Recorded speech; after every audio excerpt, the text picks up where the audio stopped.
Hello guys, so in today's video I'm going to show you how to share your screen on Discord. So let's get started. So first of all, what you want to do is go to a voice channel. After you have done that, let me just mute myself.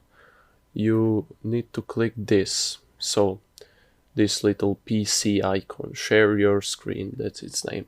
When you click it, you have, well, this pop-up. Now you have two options. You can either share your whole screen or you can share applications. Now applications, it's just going to stream your app that you're using. If you have multiple apps you're using right now, they're gonna pop up right here. And if you want to share your whole screen, you can share your whole screen.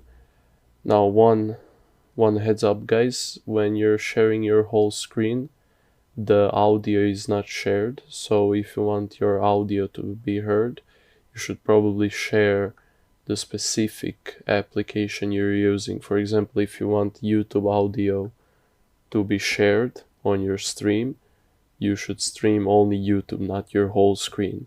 But anyways guys, you can also change your frame rate right down here. Anything above is Discord Nitro, same goes for resolution. Now all you have to do is just press go live. Now you have this pop-up and you have this. It is saying that you're live right now.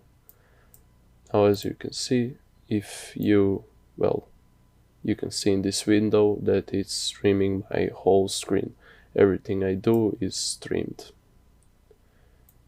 You can stream settings, you can change windows, stop streaming. You can also report a problem and you can change your stream quality. As you can see, this is Nitro still.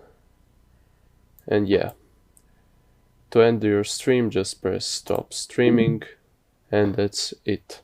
You can also stream in your, well, with your friends in their DMs. You just have to start a call and everything else is pretty much the same. You're again going to have this same button. Anyways guys, I hope this video helped you. If it did, leave a like. If you want more tutorials just like this, subscribe. And if you have any questions, ask them down below in the comment section. Anyhow guys, have a nice day.